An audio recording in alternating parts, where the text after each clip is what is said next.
On the evening of Sunday, the 6th of January 2008, a press event in Las Vegas simply did not happen. The North American HDD promotional group, whose members included Intel and Microsoft, had booked the room, prepared the demonstrations, and invited the reporters 2 days before the Consumer Electronics Show opened. Then, the group canceled and issued a written statement instead. It was discussing the potential impact of the announcement with its partner companies, it said, and evaluating next steps. 2 days earlier, on Friday the 4th of January, Warner Brothers Entertainment had said it would release its high-definition titles exclusively on Blu-ray. Toshiba went ahead with its own news conference that Sunday anyway.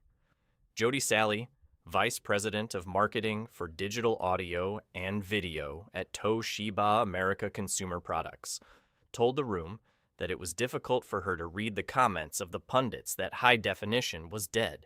She added a line that followed the format into every obituary written about it. They had been declared dead before.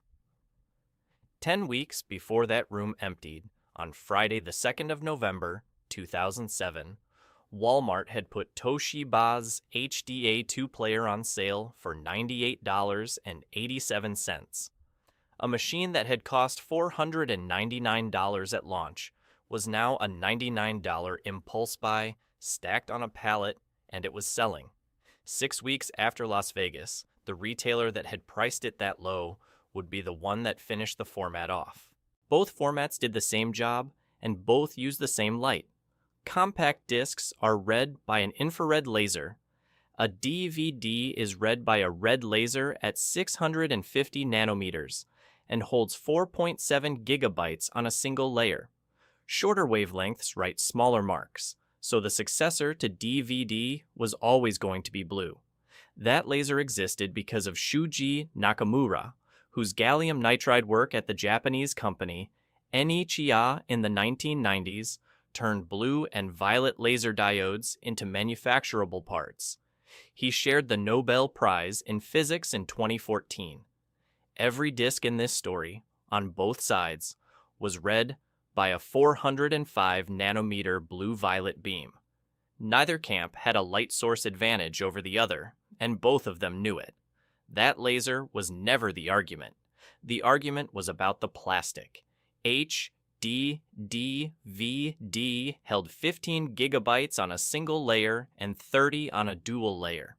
Its data sat 0.6 of a millimeter below the surface, in exactly the structure a DVD uses. 2 half-millimeter discs of polycarbonate bonded back to back. Blu-ray held 25 gigabytes on a single layer and 50 on a dual layer, and it got there by pushing its data layer up to 1/10 of a millimeter below the surface and using a lens with a numerical aperture of 0.85 against 0.65 on the rival format. Numerical aperture describes how sharply a lens can focus a beam. A higher figure means a tighter spot, and a tighter spot means smaller pits and narrower tracks. Blu-ray wrote pits of 150 nanometers on tracks, 320 nanometers apart, where a DVD uses 400 and 740. Sharper focus came at a price. With the data buried 1/10 of a millimeter down, a scratch that a DVD would shrug off could destroy a Blu-ray disc, and the early prototypes had to live inside protective caddies that added cost and bulk. TDK solved that with a hard coating it called Durabis, and the caddy disappeared. What did not disappear was the manufacturing problem. Blu-ray needed new production lines. HDDVD, built on the same physical sandwich as a DVD, could be pressed on lines that already existed, with modest modification. That was the rival format's genuine advantage, and it was real enough that 2 studios later cited it in writing as their reason for choosing it. Blu-ray came out of Sony and Pioneer. A prototype called DVR Blue was demonstrated at the CTEC trade show in October 2000, and the project was announced under the name Blu-ray Disc on the 19th of February 2002. 3 months later, on the 20th of May, 9 electronics companies formed the Blu-ray Disc Founders Hitachi, LG, Panasonic, Pioneer, Philips, Samsung, Sharp, Sony, and Thomson. That body was renamed the Blu-ray Disc Association on the 4th of October 2004, with 14 members and 20th Century Fox now among them. Across the table sat the DVD Forum, the standards body that had defined DVD itself, and which Toshiba chaired. It was badly split over blue lasers, largely on cost. The diodes were expensive and the caddies looked worse. In March 2002, the forum approved something else entirely, a scheme for squeezing high-definition video onto ordinary dual-layer discs. Toshiba and NEC kept building their own blue laser format anyway, under the name Advanced Optical Disc. Getting that format blessed took 3 attempts. The DVD Forum Steering Committee voted it down twice. On the 26th of November, 2003, meeting in New York, the committee finally approved the read-only specification, version 0.9, by 8 votes to 6, and the format was renamed HD-DVD. Read the contemporary account by Yoshiko Haara of EE Times, and the mechanics are plain. In that ballot, the proposal did not win an outright majority, and it passed only because the voting rule had been amended so that abstentions no longer counted. At the same meeting, the committee voted to expand its own membership. Adding friendly members and rewriting the counting rules was effective, and it drew the attention of the United States Department of Justice. 10 months later, on the 27th of September 2004, Toshiba, NEC, Sanyo and Memory Tech founded the HD-DVD Promotion Group. Microsoft, Intel, and RCA lined up behind it. Everyone involved could see where this was going, and in early 2005, the two camps tried to stop it. Negotiations to unify the formats ran for months. Publicly, the sticking point was the interactive layer. Blu-ray wanted a system built on Java, while the DVD Forum side wanted Microsoft's HDI. Underneath sat money. Companies inside the Blu-ray Disc Association believed they had given away billions in royalties under the DVD licensing settlement and had no intention of repeating it. By June, the positions had hardened. Sun Microsystems announced that the association had formally adopted the Java system. Microsoft and Toshiba announced they would develop players together. In July, Bill Gates argued in public that HDI would work more smoothly with personal computers, and the association declined to move. On the 22nd of August 2005, both sides announced that unification had failed. Hewlett-Packard tried one more time that October, offering to back Blu-ray if the association adopted HDI and a mandatory managed copy feature. It got managed copy and another refusal on HDI. So the market got 2 formats. HD DVD players and titles reached the United States on the 18th of April, 2006, at $499 and $799, opening with the last $499 and $799. Samurai, $1 Million Baby, The Phantom of the Opera, and Serenity. Samsung's first Blu-ray player shipped in mid-June, and the first Blu-ray titles arrived on the 20th of June, 2006. 5 months after that, in November 2006, Sony launched the PlayStation 3 with a Blu-ray drive fitted as standard in every unit. Microsoft answered with an external HD DVD drive for the Xbox 360, sold separately, and never shipped a single game on the format. For a while, the cheaper format was winning the fight it thought it was in. The high point came on the 20th of August 2007, when Paramount Pictures and DreamWorks Animation each declared exclusive worldwide support for HD DVD. That covered Paramount Pictures, DreamWorks Pictures, Paramount Vantage, Nickelodeon Movies, and MTV Films, and the animation slate as well. Their joint announcement said the decision followed an extensive evaluation of the market, which had confirmed the benefits of the format, particularly its market-ready technology and lower manufacturing costs. Brad Gray, chairman and chief executive of Paramount Pictures, said he believed the format was not only the affordable, high-quality choice for consumers, but the smart choice for his studio. Jeffrey Katzenberg, chief executive of DreamWorks Animation, pointed at the price of the players. Blades of Glory led the program on the 28th of August, followed by Transformers and Shrek the Third, three films representing more than $1.5 billion in worldwide box office. Money changed hands, and nobody would put a number on the record. The New York Times reported the following day, on the word of two company executives who would not be named, that the two studios had received about $150 million in combined incentives and marketing commitments. Amir Majidi-Mer, who ran Microsoft's Consumer Media Technology Group, said his company had provided no financial incentives to either studio, while conceding he could not rule out payment by someone else. Andy Parsons of the Blu-ray Disc Association called the deal a move of desperation. 6 months later, with the war already lost, Katzenberg acknowledged that DreamWorks had been well compensated. Autumn 2007 was the best the format ever looked. Toshiba pushed player prices down through instant rebates. Then Walmart ran the HDA2 at $98.87 on the 2nd of November. Akio Oziaka, who ran Toshiba America Consumer Products, said the fourth quarter of 2007 was HD DVD's best quarter ever for player sales. Citing figures from the research firm NPD, Toshiba said that as of the 22nd of December, 2007, HD DVD accounted for 49.3% of all high-definition disc players sold in the United States. Roughly 750,000 players had shipped by November 2007, and about 1 million by January 2008.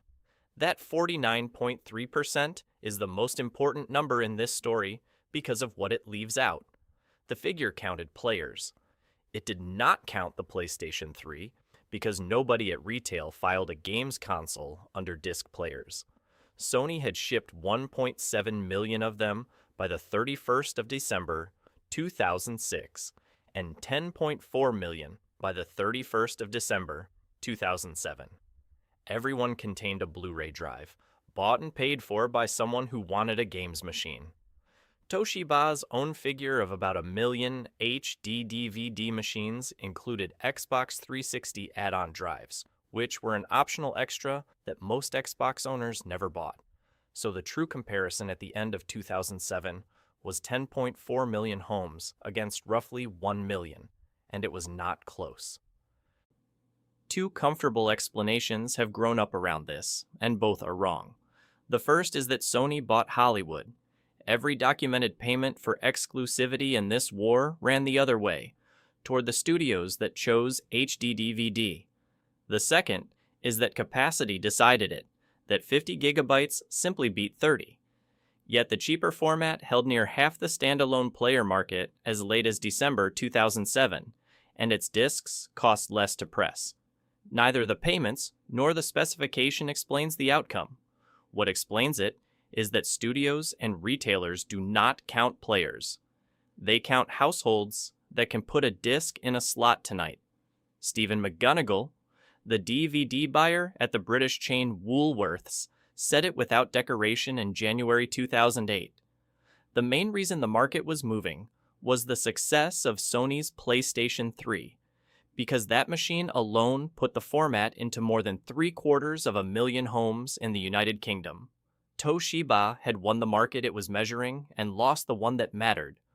Warner Brothers was the last major studio still releasing in both formats, and on Friday the 4th of January 2008, in Burbank, it stopped. Barry Meyer, chairman and chief executive of Warner Brothers, called the move a strategic decision focused on the long term and the most direct way to give consumers what they wanted, and warned that the window of opportunity for high-definition disc could be missed if format confusion continued to linger. Kevin Tsujihara, president of Warner Brothers. Home Entertainment Group said that consumers had clearly chosen Blu-ray, and that recognizing that preference was the right step. He added that Warner had worked closely with Toshiba and had enormous respect for its efforts. New Warner titles would continue to appear on HD/DVD until the end of May 2008, and then stop.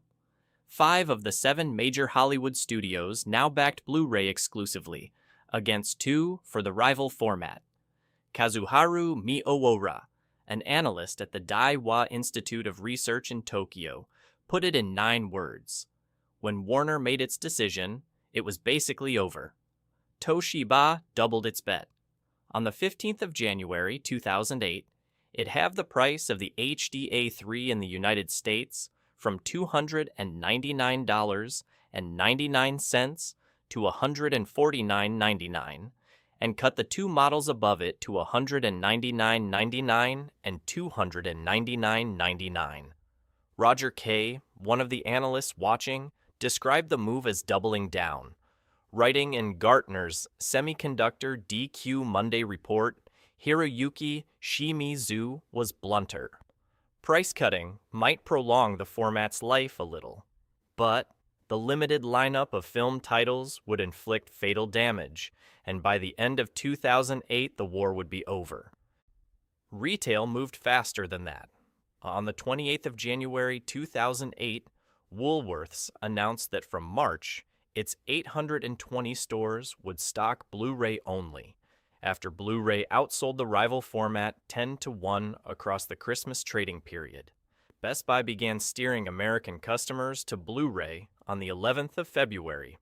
That same day, Netflix, then the largest online rental service in the world, with more than 7 million subscribers, said it would buy no more HD DVD discs and would phase the format out by roughly the end of the year. Ted Sarandos, its chief content officer, said the prolonged period of competition between 2 formats had prevented clear communication to the consumer, and that the industry could now migrate to a single format. He predicted the change could lead to another decade of disc-based movie watching as the consumer's preferred means. Remember that sentence. 4 days later, on the 15th of February 2008, Walmart ended it. Gary S. Severson, Senior Vice President for Home Entertainment at Walmart in the United States, announced that 4,000 Walmart and Sam's Club stores would carry one high-definition format and that HD DVD would be gone by June. Walmart said it had listened to customers who were showing a clear preference with their purchases. Toshiba surrendered 4 days after that. On the 19th of February 2008, the company announced it would no longer develop, manufacture, or market HD DVD players and recorders, a decision it attributed to recent major changes in the market. Atsutoshi Nishida, president and chief executive, said Toshiba had carefully assessed the long-term impact of continuing the so-called next-generation format war and concluded that a swift decision would best help the market develop. Shipments to retailers would wind down by the end of March 2008. Hours later, Universal, the format's most loyal studio and its only exclusive backer from the beginning, said the path for widespread adoption had finally become clear and moved to Blu-ray. Paramount followed on the 20th of February. Its last HD DVD titles went on sale on the 4th of March, 2008, and DreamWorks Animation quietly abandoned the rest of its schedule, including B-Movie. On the 28th of March, 2008, the HD DVD promotion group dissolved itself. Toshiba's own accounts record what the retreat cost. In the results for the year ended the 31st of March, 2008, income before income taxes and minority interest fell by 42.9 billion yen to 255.6 billion, a decline the company attributed primarily to the costs incurred in the withdrawal from HD DVD. Fourth quarter income on that same line fell by 67.6 billion yen to 29.3 billion, and quarterly net income came in at 1.2 billion yen. On the 19th of March 2008, Toshiba had already cut its full-year pre-tax forecast from 350 billion yen to $250 billion, about $1 billion, citing the discontinuation first. Analysts noted the other side of the ledger. Ikuo Matsuhashi of Goldman Sachs estimated that walking away would improve Toshiba's profitability by as much as 40 billion yen a year because finished consumer electronics generated only around 6% of the company's profit against roughly 40% from chips. Customers absorbed the rest. 475 HD DVD titles had been released in the United States by the 24th of June, 2008, and that was the complete library forever. Warner ran a trade-in scheme in April 2009 that let owners swap up to 25 HD DVD discs for Blu-ray copies for the cost of postage, which helped the people who had bought films and did nothing for the people who had bought players. Victory was slower and smaller than the winners expected.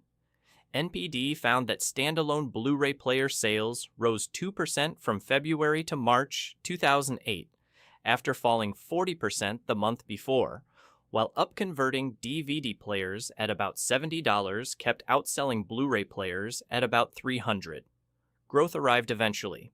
9 million Blu-ray players sold in the United States between January and March 2009, against 4.8 million in the same months of 2008, and cumulative Blu-ray disc sales in the United States and Canada climbed from 19.2 million in 2007 to 82.9 million in 2008, 177.2 million in 2009, and 350 million in 2010. The people scattered. Nishida became chairman of Toshiba in 2009 and held the role until 2013. In 2015, he was named in the investigation into inflated profits that engulfed 3 successive presidents, left his advisory post, and was sued by the company he had run.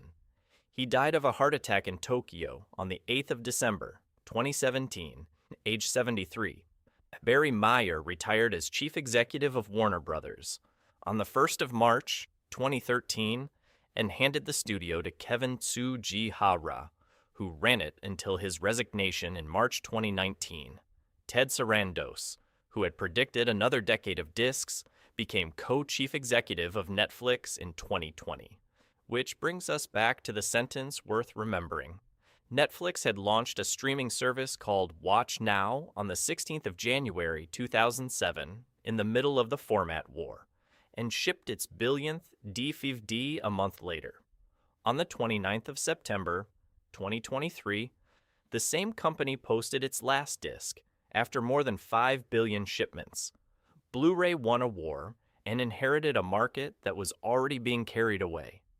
Somewhere in a garage or a loft, there is still a Toshiba HDA2, bought for $98.87 on a Friday in November 2007, in perfect working order, able to play 475 films and nothing that will ever be made again. Its owner did nothing wrong. They bought the cheaper machine from the bigger retailer, backed by the older standards body, at a moment when its share of players sold was almost exactly half. What beat them was not a better disc. It was 10.4 million games consoles that happened to have a Blu-ray drive inside, sitting under televisions in homes that had never intended to choose a format at all. Standards are decided by what is already plugged in. If you want more stories about the technologies that won, the ones that lost, and the reasons those are rarely the same thing, subscribe.